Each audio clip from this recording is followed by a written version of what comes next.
Hello, and welcome to the Don't You Know I'm Loco podcast. We are three cousins looking to break generational curses by sharing our mental health and healing journeys. Join me, Candy, Lisa, and Renee, as we talk about the things we're not supposed to talk about. Today, we have our cousin Peter. Welcome, Peter. Welcome Hello, to the hello. show. Peter is our cousin from, surprise, surprise, our mom's side of the family. Peter is our Uncle Pete's youngest son. And he's part of the first set of siblings that we've collected on the podcast. And he's the youngest cousin, right? Yeah, he's the youngest cousin. Mm-hmm. Damn. Yeah. If you don't mind, I can do a little bit of an introduction to myself. Go ahead. Take it away, Peter. Yeah, to you viewers, hello. I am Peter. I'm 32 years old. Like they mentioned, I'm the baby cousin of all of the first cousins, youngest of 39, and that's just the first cousins. Like they mentioned as well, both of my brothers have already been on the podcast. Mm-hmm. They saved the best for last, though. I've been with a beautiful woman named Camilla for 12 years. We're child-free, meaning I don't want to have kids. Mm-hmm. And Same here. I don't have kids, and I'll never have kids. And Team lastly, kids. no kids gang, yes. Plenty of cats, though. I want more. The last thing I'll mention about myself is that I am non-binary, which means that I don't align with man or woman as my gender identity, and you can use any pronouns that you like to refer to me. Good. Yeah. Honestly, Renee, I'm so happy to hear that because I find that a lot of the folks that I know, friends, family, or otherwise, being unable to set boundaries is really one of the biggest boundaries, one of the biggest roadblocks towards their growth. So to hear you be able to set your boundaries and keep to them it warms my heart, honestly. You remember George Lopez and the George Lopez show when he would imagine when he was a kid, he would have his big old head. On his kid. That's sort of how I imagined myself when I was younger, thinking about having kids. It was just a big kid body with the little, or on the Rugrats, they did this too. They still had their baby heads on these adult bodies. That's how I imagined it. I should have known I never wanted kids. I always say I want to be the Thea that I didn't have. I want to be the safe space that I didn't have. And that's why I'm always open about my mental health, that I take medicine, that I go to therapy, that I do all these things. And I tell them, like, you know how when people will be like, oh, do you have a girlfriend or a boyfriend? And I'm like, do you have a person that you like? Like, do you have a boyfriend or a girlfriend? Like, I don't judge. Like, if you want to talk about it, if you don't want to talk about it, okay. But just know that I'm here to talk to you and I'm here to listen. And or if you just, have a question, I'll answer it. Because like I said, I just want to be a safe space for somebody. Be what I didn't have, And that's why I don't drink at family parties. I don't want to be seen as, the drunk uncle and just, so, I don't like drinking around parties now because what happened to me when I was younger happened at parties. And it was, I believe, because the adults were paying attention to us. So there was able to be shit that shouldn't happen to me. Yeah. And that's why, like, one reason it's like I want to be aware if, something happens. So, because no one was aware when I was, you want to protect. I want to protect the kids because nobody protected you. Yes, exactly. Yeah. And it's true because I did see a thing that's like things you see at Latino parties, and it's like the dads all hanging out and drinking, the moms, like, what is it? Like chismeando, like gossiping in the kitchen, and then all the kids in the room. And I would assume that they assume that, the kids are safe amongst each other. But another thing that I think parents don't realize, or maybe they do realize, you don't know what the other children have been exposed to. You don't know how these children are being raised. You don't know, like, yeah, they're all related, but you also don't know what's going on in their home or in their, interactions at school, or you don't know what other kids have been exposed to. So putting them all together is like, okay, check in on them, make sure they're okay. Like, and see how it goes back to machismo because the uncles are drinking. Yeah. And, yeah. It's all linked. Yeah, it's all one big mindfuck. An overarching topic on that, they call that the patriarchy, men running the society, and everyone's a victim of that as well. Toxic masculinity, just a little bit more hyper focused on the behaviors as opposed to the structural idea of men being in charge. And that's why they say God is a man, despite the fact that women birth children. It would make more sense if God was a woman, in my opinion, but that's neither here nor there, I guess. That's why they say Mother Nature, right? I'm very happy to hear that both of you are very invested in like being a safe space for children. Because like, think about how many. This is not to disparage either of my parents. Quite frankly, they're both. Maybe my dad wasn't young. I'll talk about that a little bit. But they were both not prepared to be parents. And there's scenarios in my life I was, not feeling great, and I was looking into things maybe I shouldn't have looked into. Interested, very big fixation with death, which I'm sure most of us have had in our lives. And the reaction from my parents, who probably just didn't know how to deal with these sort of mental health issues, is, why are you looking up this stuff? And then now you become afraid to talk to your parents. You're not a safe space for your kids anymore because they're worried about getting in trouble, being judged, and those are learning experiences for me. I'm glad that I made it out of adolescence with a little bit of a better head on my shoulders, but I'm sure there's folks who have it way worse than I did in that regard. My parents weren't like beating me for looking at anything like that, but I'm sure some people are, and they end up taking those behaviors, one that's normalized for them. I have friends who they swear that hitting your kids is not bad, but I'm like, bro, you just think that because that happened to you. Our brains need to think that our lives are normal, or we're just going to go crazy, so many of these behaviors are just normalized, and I want to do my part in unnormalizing those kind of behaviors. Same. And same thing with like toxic masculinity. It even goes into things as simple as like when you've got a young kid, they've got a friend who's opposite gender, and you say something like, "Oh, is that your girlfriend?" You're now setting them up for being able to be unable to have platonic relationships with folks of the other gender. Damn, I never thought about that. There's a million different symptoms. If you like, I actually have a couple more of those top points that we can go through. Yep. The last one was something that I think that I struggled with a lot growing up because of my dad. Prioritizing physical strength over emotional strength. Oh my gosh. Men are supposed to be a certain way. And I mean, y'all know my dad. Frank brought this up in his podcast episode too.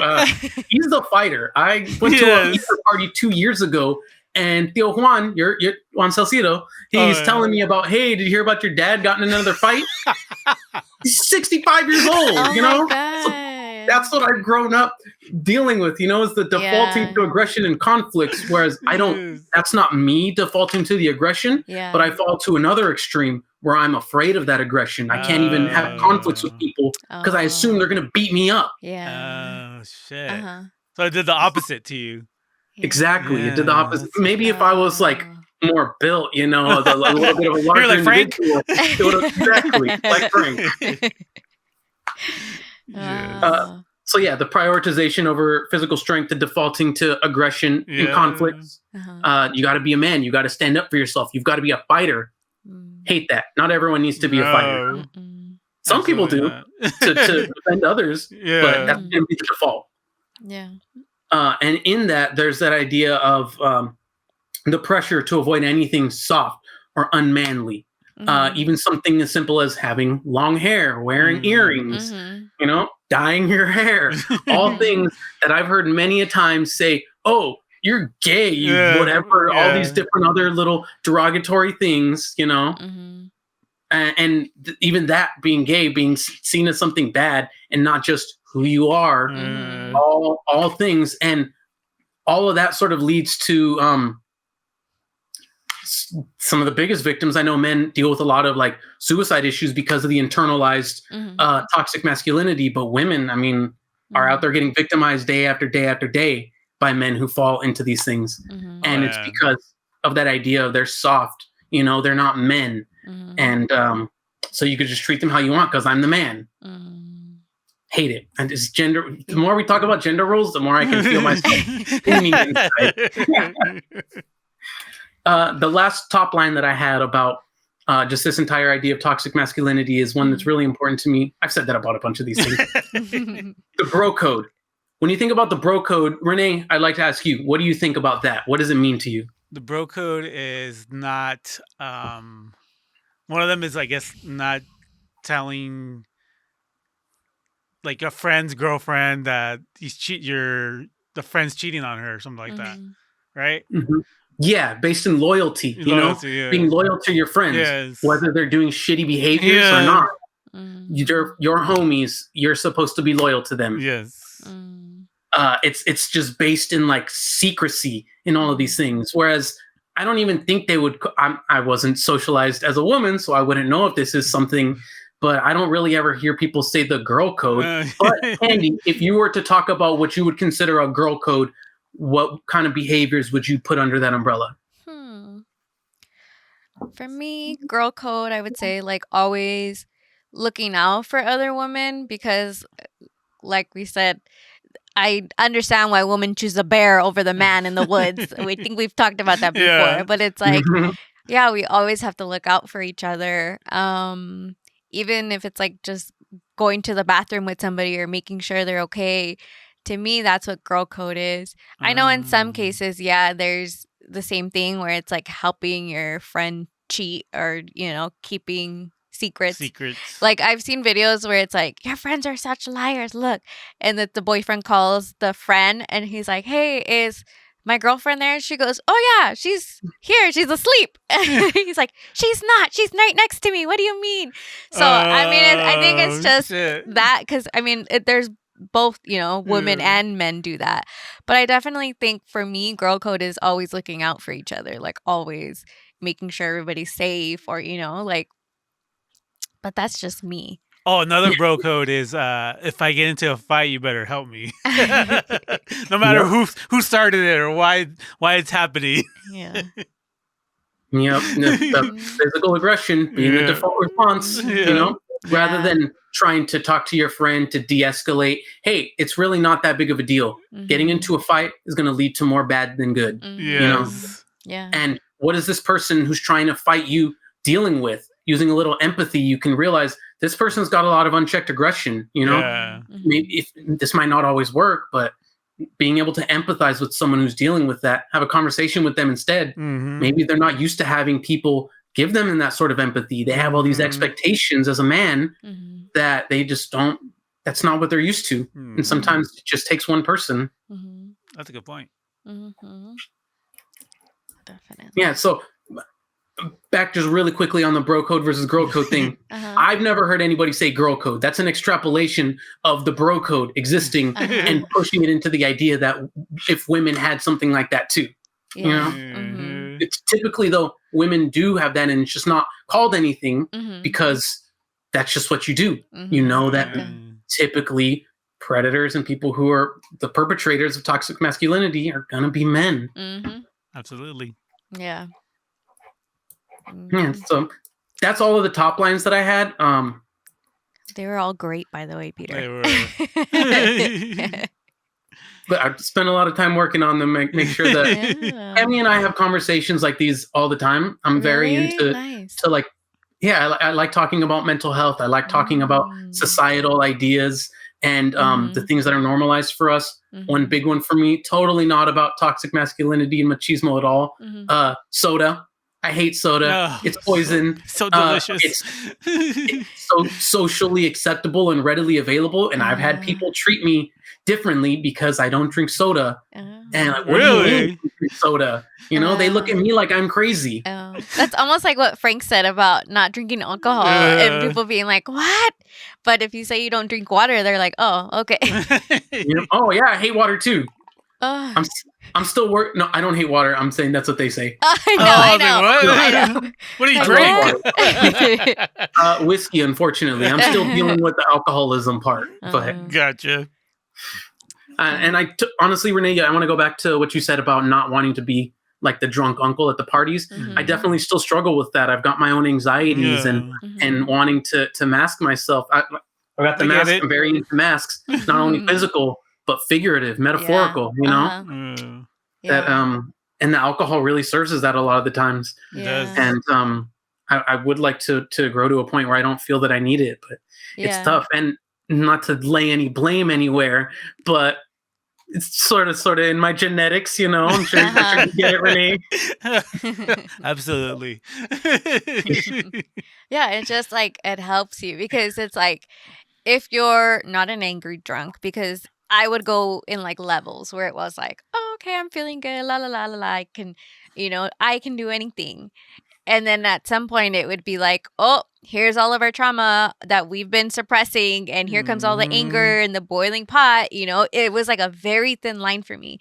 And because I couldn't control myself and I couldn't decipher when, okay, we're hitting that point, it's time to stop, I just stopped completely, because it's like if I have no self-control over it, then why put myself and put my family, put my husband into the situation where he's like, dude, you're like mean when you're drunk. And it's like, okay, I thought I, dealt with it, but there's still all kinds of shit that's buried in there. And I'm like starting to get back into it with this new therapy. So yeah, it's like I just cut it off. I realize, like, when I drink, this is gonna sound funny, but I become slutty.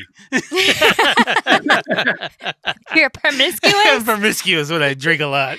So that's like one of the reasons I don't want to drink, and because I don't want that life. And it does sound funny, but like a man saying that, because that's what a man is supposed to do. I recently told a story to like a group of dudes that are like, why are you not drinking anymore again? I was like, well, this happened. Like, I went to a bar and I picked up a random chick, and they're like, what? They're like, you don't want that anymore? Like, they looked at me like I was crazy, and I was just like it was a one-time thing, and I don't want to do that anymore. Yeah. And they thought I was nuts.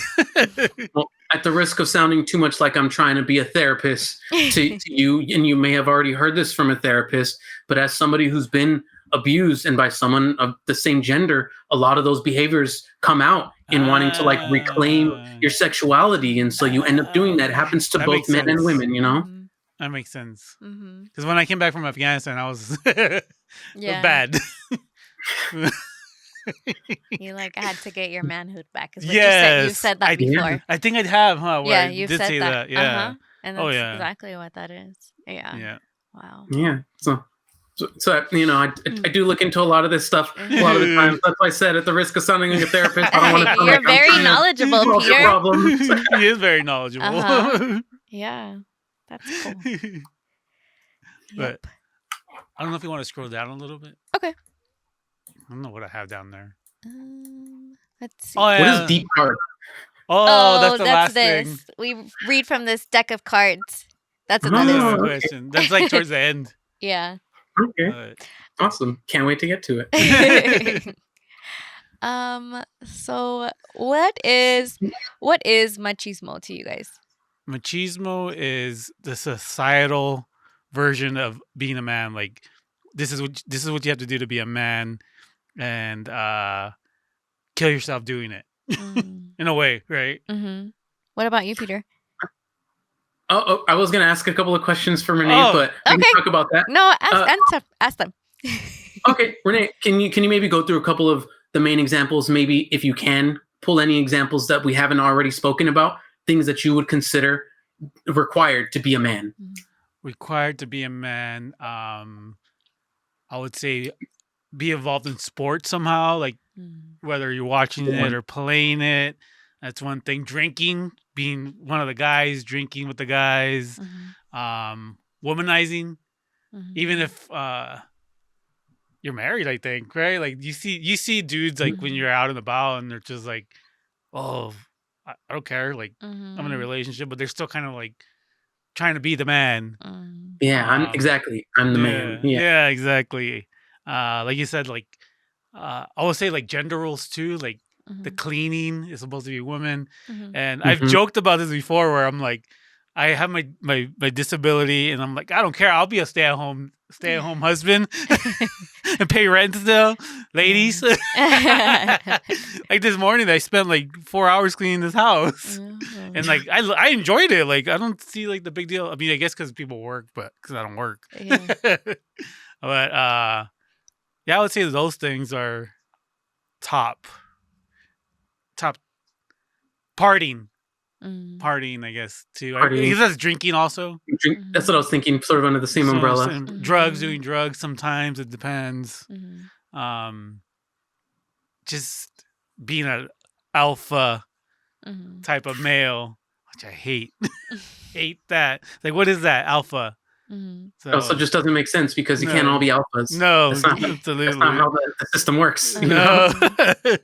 I used to have a buddy that used to say that I'm an alpha. I'm like, bro, I wouldn't follow you anywhere. What you're talking about? In technological terms, the alpha is what comes before the beta, which is like a worse version. When you do testing on like an app or a program, you do alpha beta testing. And so alpha is not good. You're a worse version of what it's going to become.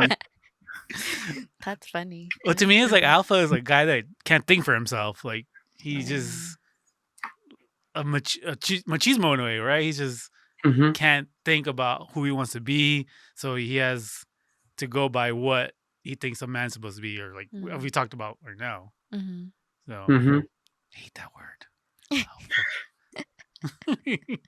The only time I ever want to hear "be a man" is if it's followed by "you must be swift as a coursing river, you must have the strength of a great typhoon, with all the strength of a raging fire, mysterious as the dark side of the moon." Sung, Mulan. Oh. I was like, where's this coming from, Mulan? That's my mom's favorite movie. Really? And quite frankly, it has some of the best Disney movie songs of all time. Wow. So if you haven't watched it in a while, go listen. Some great songs. And even that story is cool, right? Because she takes her dad's place and, Yeah, and she's not going... Exactly. What you just said is so fantastic to bring up, because she's not going there to prove that women can do such and such. Yeah. She's going there because she wants to protect her dad. It doesn't have anything to do with her gender or anything like that. Yeah. But the moment they find out she's a woman, despite the fact that she's proven herself physically through all of the challenges, she's saved a lot of them in actual combat. They find out she's a woman, they're pissed. Yeah, they discredit everything about her. And it doesn't make any sense. No. I know plenty of women that could kick my ass. So, once again, totally not a man, non-binary, but doesn't matter. I don't like the idea that women can't be strong. Yeah. Physically or mentally. Can I ask, Peter, about your non-binary identity? Is that something that you're comfortable talking about, or? Yeah, totally. I'd love to talk about it. Okay. Yeah. When you realized that you identified as such, how did that go in your family wise, because of our societal norms and how machismo basically runs throughout everybody Latino's genes, kind of thing? Well, maybe I'm ignorant to the things that people have done or said, because sometimes I can live in blissful unawareness. To be full disclosure, I smoke a lot of weed, and so I'm able to dismiss a lot of those sort of things, not think about them. Yeah. But my personal experiences, haven't noticed any significant difference from any family, friends, or otherwise. That's so good. And any dumb things that they might say about it, I typically just try and utilize empathy and understand this person's just ignorant. They don't understand. Yeah. And I try not to take things personally at all, ever, really. Can you say what's the worst thing you've heard? About being non-binary? Yeah. Directly to me? Yeah. Or just, dude, nothing. People don't tell me anything like that. I'm like, I don't know. I told my mom and my brother and my dad, and I brought it up at family parties. No one's ever once been like a combative or anything, I'd be interested to maybe talk to some family who you think might be combative and talk to them about it. So, my mom texted me. What's that? I said my mom. Your mom. You know what? Last conversation that I had with your mom, we were talking about political ideologies, and I explained what being progressive was. I explained that it's all about utilizing empathy and logic, and wanting the those of us who suffer the most to be raised up. And not really worry about who may be taking advantage of systems or anything like that, but make sure that the folks who need assistance and help in this world are getting it. And she's like, whoa, I think I'm progressive. That's cool. She is. That's she doesn't cool. know it, but she is, I guess. I think it's cool that like they're not like they don't like push back on some things, you know, like they're like, oh, okay. And like you see it like, because there's been times where I've talked to some of the tias and I'll say something and they're like, oh, I didn't think about it that way. And I think it's so cool that they like are able to receive that. And, you know, it's like, oh, cool, you know, and it was cool for you to explain that to her and her to be able to identify with it, you know, that's cool. But I'm glad that everybody has been accepting and, you know, you haven't had anybody push back on it because...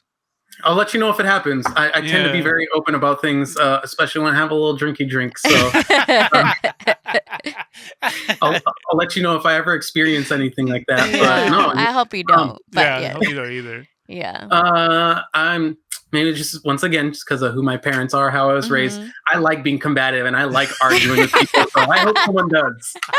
Maybe I can educate them too, because I'm not going to get angry. I'm not going to take what people say personally, because I know typically those types of arguments, if you're concerned about me and my gender identity, it's definitely a projection of something that you're dealing with in your own life. Because why would you care? It doesn't affect you. No. Exactly. Yeah. That's how I feel about current events in this world. Like, why you can uplift somebody without it decreasing your value or it harming you. Like that's the way I've felt about things like this past like year and a half. Like because we're trying to, you know, help these people, do you feel like it's taking from you? It's not. It's just giving everybody the same playing field. Because if you think about it, see, I'm gonna get all political. If you think about it, like everybody who is not white is always like 2 steps behind, you know, like typically, in the system history is not working for them. The system is working the way it's supposed to because the system was made for them to stay above, you know. They don't want people to be educated. They don't want people to learn history and all this, because the way you stop history from repeating is when you make it disappear. So this is when people say the system isn't working, no, it's working the way that they built it. So it wasn't made to work in our favor. And that's why I think it's important for us to educate ourselves and educate those around us that, hey, you know, there's these resources, there's this, and there's, you know, just explore things in the world. Because a lot of the times, like, I'm going to be 100% honest, I wasn't aware of any really current events and stuff like that until I started dating Fernando, because he's very like educated on history, on all kinds of things, and most of that stuff was from documentaries and stuff. Like he's very like, he's a sci-fi buff, and he just like, and all these things, and I'm like, dang, I never, like, I was in my own little party bubble and I only knew, you know, the new songs and everything going on. I didn't know world stuff that was going on. And it's like, once people start to open their eyes on that kind of stuff, I think, you know, maybe some people would be more accepting when they realize, hey, just because we're giving these people, like, we're treating people like humans, you know, instead of aliens, you know, it doesn't take away from your value. But that's my rant. That was a good rant. It's amazing to hear your own growth. A lot of folks typically, I see this with people who really like aren't about it. They're afraid to talk about who they used to be, the kind of person they used to be. I myself was someone who, you know, I'm very pale. I grew up in Orange County with a lot of white friends, and I hated the fact that I was Mexican. Not only that, a lot of people in my own family, I would say not really our side of the family, but my other side of the family, like they did call me white boy, you know? Happened to me too. So you're used to it. And there's a certain level of self-hate that comes with that. Yes. You know? To internalize. Like we could do another episode on that. I'm so down to talk about the self-hate. That's I feel that I have a unique perspective on that sort of thing. Yeah. I got called white boy by our family, and they know I'm full Mexican.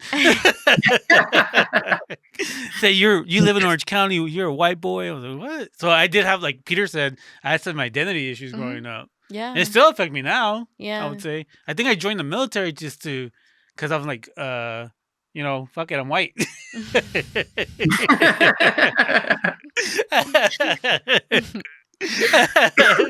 Oh my god! Just kidding. I didn't join for that. He joined for the free school. Many reasons. Huh? What was that? I said he joined for the free school because that's how they usually recruit brown and they do. Yeah, minority people by saying they're gonna pay for school. Yeah, they didn't get me that way either, though. Hey, but you are using it now. I'm glad. Yeah, I'm glad to see that you're using it now. So I want to talk a little bit. I know a lot of this isn't really based in machismo, which was the topic of today. But what you talked about a lot, Candy, is learning a lot of those things is how you approach other topics with that same mentality. You yourself said you weren't really like invested in like some of the political aspects of life. Everything is political, first of all. But then you learned a lot more about it, and now you've opened your eyes to a lot of the things that do happen, especially specifically with that idea of like racial identity and those of us around us that might be dealing with other things because of their racial identity, and how this country was formed. Like, big surprise, the white people are treated better in a country formed by white slave owners. I always say that this was stolen land built off the backs of stolen people. Like, nothing here is American because it wasn't built. It wasn't like this originally wasn't even, this was Mexico, by the way. So I've got a book. I haven't read it yet because I'm lazy and I like reading. I like reading fiction too. But there's this book, and maybe we could do a sort of like book club with this. Yeah. I'd love to do it. It's by Howard Zinn. It's called The People's History of the United States, and it talks a lot about that idea that this was all built by immigrants, by Black people and Mexican people and Asian people and other people who aren't white. It's built on all of their backs, and all of the work that went into that. I've had it for a long time. I haven't read it. Would love to do some sort of thing like we talk about it every couple of weeks. That would be cool. Yeah, that would be cool. I'll give us an opportunity to learn and grow together. As Americans. Yes, I agree. I like that idea. That'd be cool. Send it to us on text message because I'll forget what it was called. I already forgot. I already forgot. Oh my gosh. Do you guys? Go ahead. Oh, do you guys think there's a difference between like American masculinity and like machismo? No. Okay. What about you, Peter? About the same thing. I think they typically fall under the same umbrella. Renee, it sounds like you had a little bit more to elaborate on that. I'd love to hear what you say before I elaborate. I was just going to say just the language is different.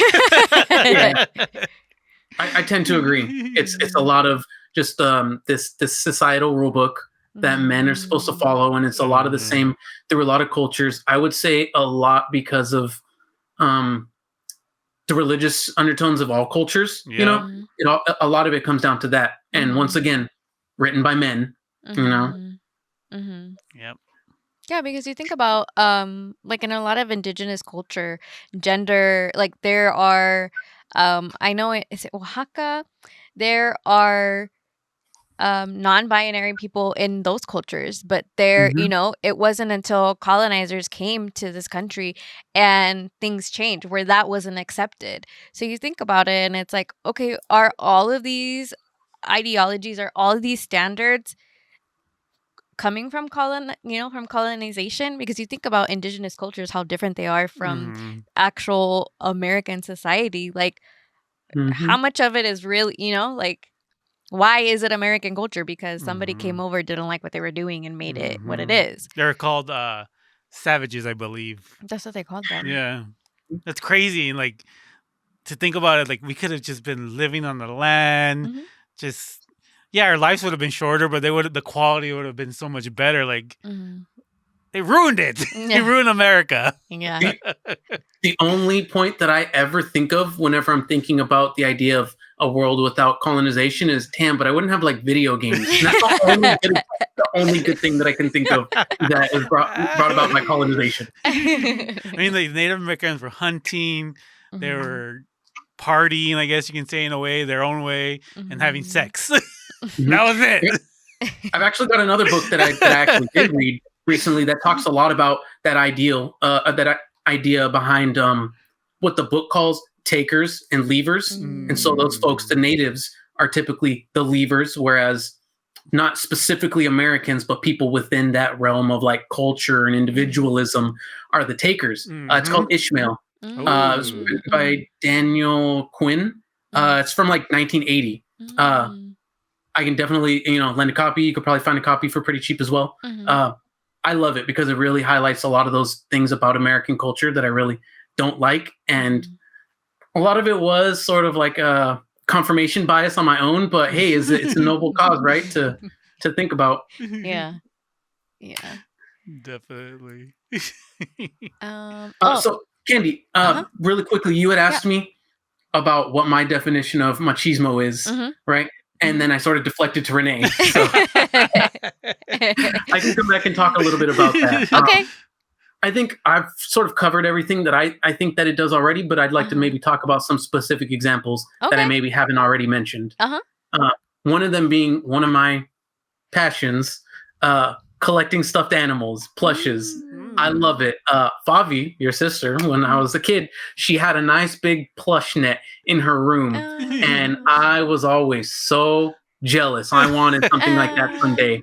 And I had a teddy bear named Tommy that I carried around forever. Miss Tommy. Actually remember exactly how I got him too, at the Albertsons, actually across the street from where Fabi lives. I don't know if it's Albertsons anymore, but there's a crane game there, and it went down and it pulled up and nothing was in it, but the tag was, and then I ended up winning, and I loved Tommy. And when I think back to it, I don't have memories of thinking people were like disparaging me for wanting a teddy bear, but I know that that's something that happens. And especially when it comes to like collecting plushes, that it's seen as like feminine, non-masculine, which being feminine isn't a bad thing. First of all, second of all, just like with my non-binary identity now, I actually didn't really have especially my immediate family, people telling me, no, those are, even like my dad wasn't like, no, those are for girls. He was helping me win stuffed animals, Yeah, I love that. He supported it. Did you get him a punch him when you got him? Maybe when I wasn't looking, but he didn't do it in front of me.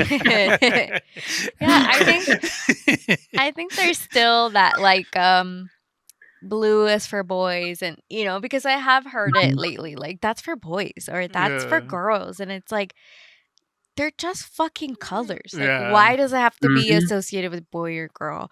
Or like even with gender reveals, like, well, I always said like if we had a kid that I wouldn't do one of those because I'm those like, why? Lame. It's like, why do I have to announce to the world, because then it's like, I don't know, like, like it just doesn't make it I don't know, but that's just what's the benefit of it? What is it? How does it benefit my life? How does it benefit those around me? Except for the fact that I'm throwing a motherfucking party. Yeah. Like just throw a party for whatever, like just throw a baby shower. I was never into that. Like I never was like the baby shower. What? As I say, is that kind of like a gender reveal? Because you kind of got to tell them what the sex is, right? You don't have to. You don't have to. It's typical in society for them to do that. But no, you don't have to do that. Because your kid could wear whatever colors they want. But think about it. When you think about baby showers, who's typically attending? Woman. Yeah. Why? Because you feel you're supposed to. If you're a man and you're going to one of those, what are they going to say about you? Like, why are you going to a baby shower for? I've heard that before. Yeah. Because I got invited. Yeah, exactly. Because I want to support my family. Me personally, my anxiety runs so deep. I'm naturally a pessimist. I actually had I got a birthday card from my coworkers the other day, right? And I was reading through some of them. It was really heartwarming. My colleague Connor, who I work really closely with, we have a lot in common too in terms of our morals and our ideals and stuff like that. And in the card, they said something along the lines of, "Thank you for being a glass half full person." And I chuckled. I laughed out loud. This person thinks that I'm a half glass full person. I put on a very strong mask at work, obviously, because I am naturally a pessimist. And to explain that, when I think about having a kid and talking about that, I wouldn't want to tell anybody for fear that what happens if, they have a miscarriage, what if they die in childbirth? Now, every single time I talk to anyone about it, that's the first thing they're going to talk about is this kid. Where's the kid? Where's the mom? Something like that. That's where my mind goes initially. And it really, really sucks, actually. I hate being like that.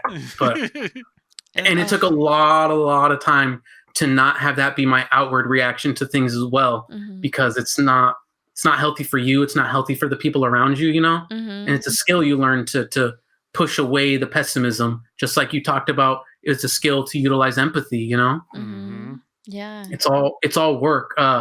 Cami and I often say this, I don't remember where we heard it, but in things like empathizing and things like fighting against prejudice and fighting against toxic masculinity, it's like doing the dishes. The dishes never end. Oh, that's a good point. Something you have to continually do. They're never going to stop. You have to be ready to always do the dishes. That's true. Yeah. I hate doing the dishes. But they've got to be done. Yeah. Someone's got to do the dirty work. Yes, they do. That sort of gets into one thing that I wanted to talk about is this is specifically for men, as victims and perpetrators of toxic masculinity. Just like with other prejudices, it's important to, as they say, be the change you want to see. And it's not enough to be like let me change this in the form of a question. Renee, if you are someone who wants to fight against toxic masculinity, what do you do? What do you typically do when you think about that? Oh, that's a good question. Well, I guess right now doing this podcast. That's a good one. But for myself, like just wait, ask it again. Like, what sort of actions do you personally take? Like, if say you're out and about, and you don't want to present yourself as someone who subscribes to toxic masculinity, what kind of actions do you take? Oh, I don't know, Peter. That's a tough one. I guess I'm still kind of like in the beginning stages of like figuring out I don't want to do that. That's something I need to work on still. Like how to, like, what do they say? Be like an ally, kind of. Yeah, right? Being an ally. Yeah, exactly. Being an ally.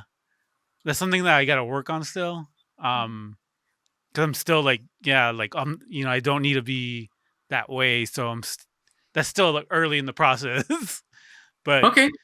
Like, what do you think? Can do, or we can do personally. So I do have some thoughts on that. Yeah.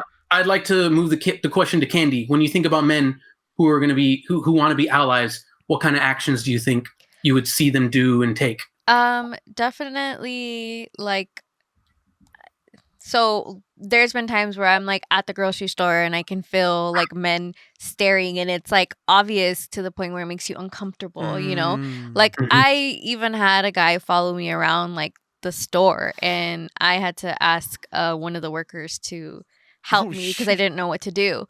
And so just not, you know what I mean? Like, don't sit there and objectify women like in public, because that's why we fucking choose a bear every time, because people like that make you feel uncomfortable. And not all men are that way, but it's like they feel like it's their right to do that. And just because you dress a certain way, whatever, I dress the way I dress for me. It has nothing to do with looking for attention from men. Like, so just, I could be in sweats and it still happens. And it's like, start there. I do have something now that Candy said that. When I go on walks and I somehow get behind a woman when I'm walking, I make sure to like cross to the other side, because just to make her feel safe, right? Like, you never, like, she doesn't know my intentions. Yeah. So I always like try to avoid. Avoid women. And that's 100% how we feel, because when I walk, I'm like, I'll look behind me like 5 times, like, who's behind me? What are you doing? And then I'll walk a little bit faster, or I'll keep space between me because I don't feel safe, and it has nothing to do with you as a person. It's just a generalization, because I've been made to feel unsafe in places, like that. You have to protect yourself typically. I mean, you can't ever really rule anyone out to be somebody who's a predator. You know, they're everywhere. Yep. Renee, you fell right into my trap. Peter, you're doing great. I don't know why you were nervous.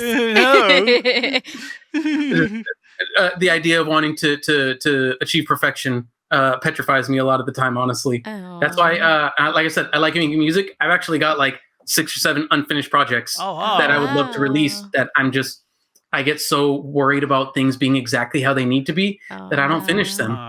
Peter's super talented too. Like he's done stand-up comedy before. Oh yeah, I remember we went to go see you one time. So funny. So embarrassing being a 19-year-old trying to do stand-up. I swear, if I ever do it again, only like 20% of my jokes will be about jerking off now. Hey, but we were all there to support you. I remember. I appreciate it. Funny.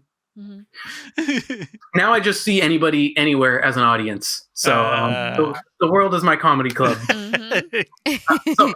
Let me get back into what I was saying about my trap. Exactly that one action is what I was going to say, is that typically when men think about being an ally, it's themselves, their own personal actions, what they can do. And those are not wrong. Those are good still. But if we want to really get down to the root of things, what you need to do is take action to those around you, to your peers, to your friends, who you say who say something about a girl, something really sexist, talking about them as if they're objects, you know? Those sort of things. Our circles are where it starts. And being able to get your friends around you to understand what their actions do when they treat women that way, that's to me the most important thing. Like we always should, of course, watch our own actions, but it shouldn't end there, you know? I did fall into your trap.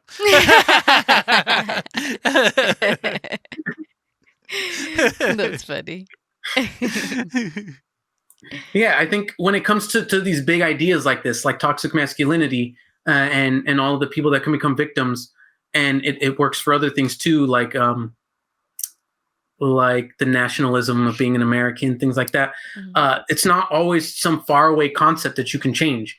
Being willing to have the tough conversations with the people around you, whether I've lost friend groups because I stood up for example, I had these people I have a friend, it's not my friend anymore. He sucks. His name is Shane. I knew him since kindergarten. He moved to Arizona, and so we would play games together. We had another group of friends that he met online who were Canadian, and one of these dudes was talking about this girl who works at a convenience store that he goes to, and he's like trying to get at her, hitting on her. And I said, hey, dude, don't hit on a girl when she's at work. She's at work. She's being friendly because she has to. If she wants to talk to you, let her do that. You can be friendly, but don't hit on a girl at work. They were not happy with that, you know? And I also called him out for a couple of other things that he said and did that I thought were really sexist. And I don't care. Like, I liked playing games with them. I thought some of them were pretty chill, but it's not worth me. I tried to educate too. I'm not telling him, hey, Bo, you're a piece of shit. I shouldn't have used the name. Hey, dude, you're a piece of shit for doing this. You know, I told him, hey, you shouldn't do that because this and this. Think about how she might feel. You know, even if you yourself have good intentions, how many times a day does she have to deal with that from somebody who might not have good intentions? You know, be considerate of how she feels and the kind of activities she might deal with on the daily basis. As probably a really cute girl, you know, that's why you want to talk to her. Yeah. They didn't like that. They didn't like that I called him sexist after that. And I try to educate first, but when you don't listen, I'm going to name call because you're obviously not going to listen anyways. So I'm not friends with them anymore. Good riddance. You know, I don't need people like that in my life who don't want to grow. Yeah. But I'm never afraid to have those tough conversations with people because friendships and those sort of things are not worth it if they're with people who don't want to do better for other people, utilize empathy and logic for all of their decisions. Exactly. I agree 100%, Peter. So yeah, there's my ramble about how I believe I'm not a beacon of knowledge on all of these things. I think there's a lot more people who are more knowledgeable than I, who have more personal experience in these kind of things. I've had a pretty privileged life. Like the worst thing that happens to me with my gender issues is I don't anymore because I'm non-binary, but I would get misgendered a lot. Someone who's a bit petite, somebody who has long hair. Part of what helped me realize that I was non-binary is when I get misgendered, that it didn't matter to me. I don't care. That's, it doesn't mean anything, and also part of that is my idea of being just like a super neutral person. Are either of you familiar with the alignment chart? No. So within, specifically, I believe it starts from Dungeons and Dragons. There's what's called the alignment chart, and it's a square of 9 different individual squares, and there's 2 sides of each, vertical and horizontal. So there's good, neutral, bad. There's lawful, neutral, and evil. Oh, I've seen those. Yeah. So you've probably seen memes on it or something on Instagram. Like they put you're dotted somewhere. Exactly. Yeah. I'm smack dab in the middle. I'm as neutral as it can get.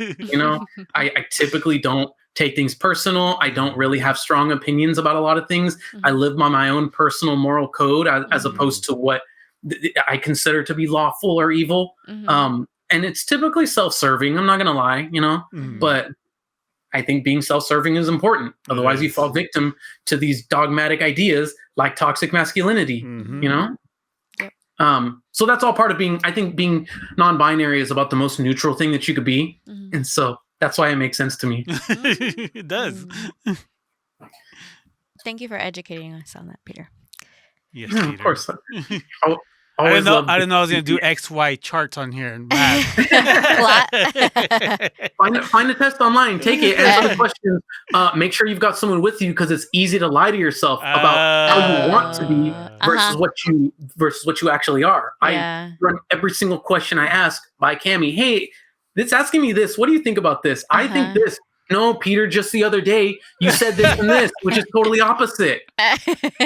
Dang, you're right. Thanks for keeping me honest. Find an alignment chart. Take it. I would love to see where you end up with the alignment chart. Alignment chart. I'll send it along with the Howard Zinn book. Yeah. Okay. Yes. All the recommendations. Did you have any other stuff you wanted to go over, Peter? Let me take a look at my notes. Okay. Peter was very prepared. He had notes. We usually run on a notes template that Renee puts up, but Peter had his own as well. I just provided the stats. Hey, and those stats are very good jumping off points too. Yeah. Typically, we talked a lot about how that idea of killing yourself through work. I think about the 65 years old people that are 65 years old and older are still killing themselves. That's wild. Like, you made it so long. Yeah, that's crazy. You know what? My mom told me a story about abuelito, that our grandpa, that he got a second identity, basically like a second social security, so he could keep working. Oh my god. Oh my god. Yeah. I'm sure I told that wrong, but I'll figure it out, Mom. And hey, if he loves to work because he loves doing it, that is totally fine. If he wants to kill himself with work, I am all about agency. People can do and be who they want to be. But if he did that because he thinks he's supposed to, shame on society for making him feel that way. Yeah, that's true. It's funny that you bring up abuelito. We're talking about me being somebody who will just say whatever, at parties. My mom gets mad at me a lot for it, but frankly, I don't care. We were at a party at Olivia's house, and they were talking about, my abuelita came here, or she met my abuelito, and she was 16, and they had kids, and I was like, yo, how old is abuelito? Probably too old. Not afraid to call out this stuff, and I'm sure, not trying to disparage him, but that's all. But that's how it was. Yeah, because the same thing on my dad's side too. My grandfather was way older than my grandmother, and it was just the norm, Even my dad, 12 years older than my mom. Lucky I wasn't around back then. No, he probably would have killed me back then. So. Peter. Well, I'm glad those times are long and gone. Yes. Well, in some states, it's not. Some states, in some parties, it's not. Yeah, it's crazy. I thought you were talking about my dad still, because I was going to say, I don't know. I had a conversation with him recently, and he said, Pete, being hood was the most fun I ever had. That's funny. Oh my god! And that's, you know what? Because he probably feels comfortable in all the machismo that comes with being hood. You know? Yeah. Mm-hmm. I mean, for him, it was more a little bit of a different culture since he, you know, he thinks he's black. But Peter, I could see your mom being like, Peter. Oh my gosh! That's Yeah, funny. she's definitely shaking her head. You got 2 weeks to prepare her for this episode. She can prepare herself. I love Peter. He don't care. He don't care. I'm slowly in that boat. I think Fernando has definitely blazoned me to be like, who cares? You know? And then it ends up just being me, him, and like 5 people that I like. But that's okay. I'm peaceful. Yeah, it's all about peace. Maintaining your peace is one of the most important things in this entire world. It is. At the end of the day, who's there? You. Yep. You. You know, Exactly. and if you can't be at peace with yourself. I'm so happy to see both of you just like talk so much about your growth and ability to set boundaries for yourself. You know. Thank you, Peter. It's so tough to see people, especially people that I care about, who still fall under these expectations that really mean nothing. You know? Yeah. We're not getting graded on this. They'll get over it. Who cares? And if not, then that's on them. Like, exactly. Yeah. What's more important, a relationship with this person that you care about, or your little arbitrary bullshit rules that you probably don't even really believe in? No. Yeah, exactly. Dang, Peter. You have so many gems you're dropping over here. It's full of knowledge. Should quote him and put him up right? here on our wall. We'll give you a post.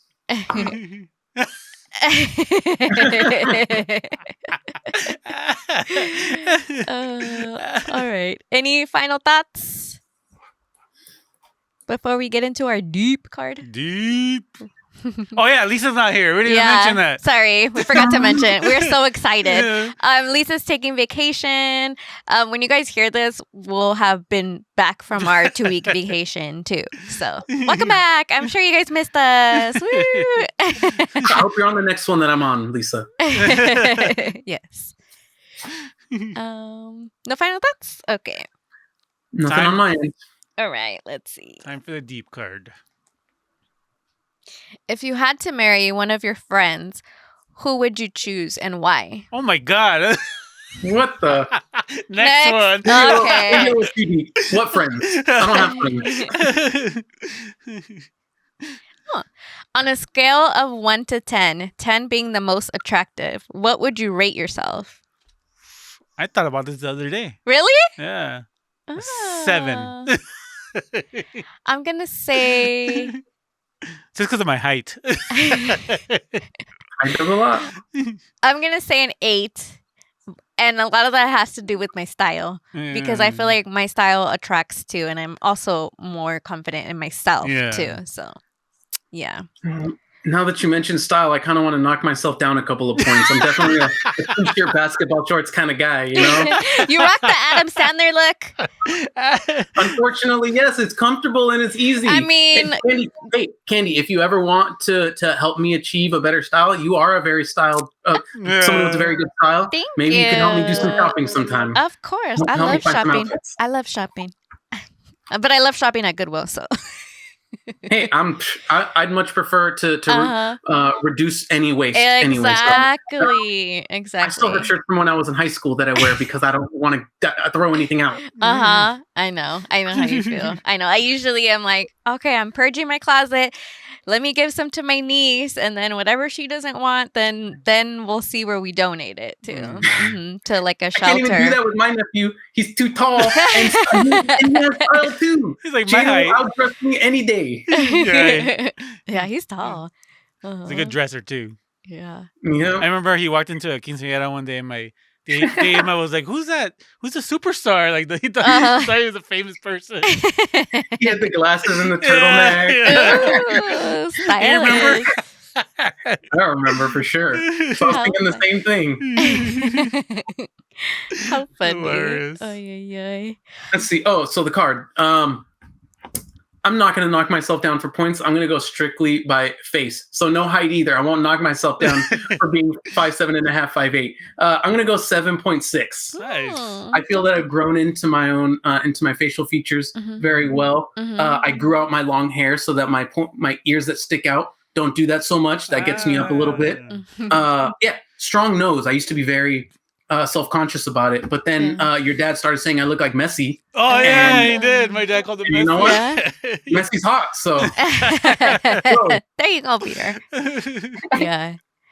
Locos and locas, what do you rate us? Just kidding. No, don't do that. That might be mean.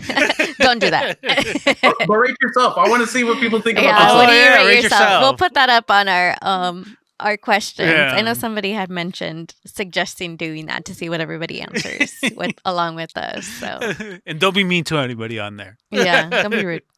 You're banned if you do. Yes. Yeah, you're blocked. Stay blocked and blessed. So did you only do one card or you do multiple? No, we just do one. We just do one. You want to do another one, Peter? Want to do another one? Let's do it. I'm feeling spicy. All right. Let's see. What does this one say? What did you think about before going to sleep last night? This. I stopped playing games a little late, and so I was preparing a little bit of notes and rerunning through some of my top points in my head. Oh. And what do you feel now that we're at the end of this experience? 2 hours went by super fast. Yeah, it did. You had a lot of good points, Peter. He did. He was prepared. Last night I was thinking about my packing and how I was unhappy with what I had packed. Oh no.